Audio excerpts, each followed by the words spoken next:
negative feedback. So let's talk about negative feedback.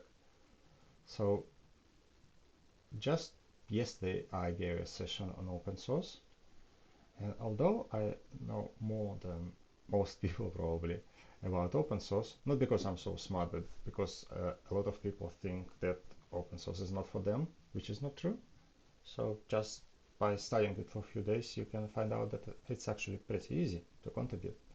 So an online friend of mine provided me a feedback, and at first look, somebody could think of it as a negative feedback because he was saying that, well, your branching strategy is not ideal, that you need to talk to people about ways to contribute, about ways to learn how to contribute to keep the uh, creators of a specific repository happy.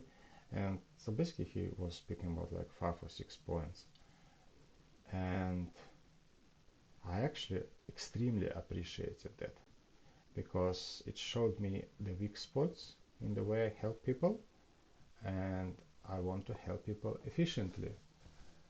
So although he was concerned and then he even asked me if he insulted me in any way, I actually was extremely helpful because although positive feedback matters, positive feedback gives you like more energy to go further, but negative feedback, if it's a friendly negative feedback with no insults, it allows you to stop burning energy where it's not doing any good. So basically, a friend of mine, he showed me that it's possible to take some weight off my shoulders so I can become lighter, and it will be easier and more pleasant for me to help people now because I will stop doing those mistakes. So guys, negative feedback, it rocks.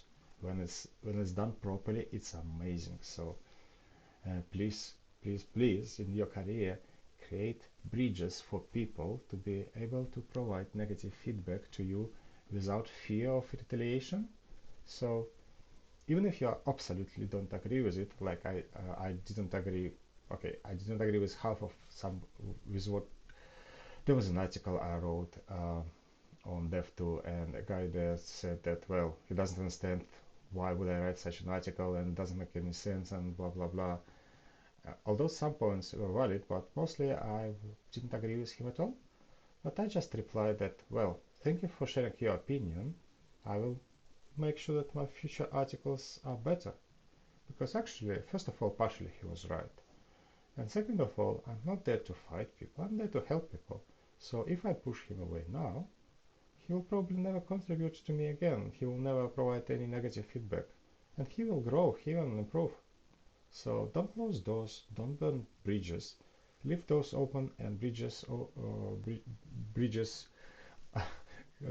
not burnt, so people can come to you and provide you some feedback, even negative feedback, without fear of retaliation.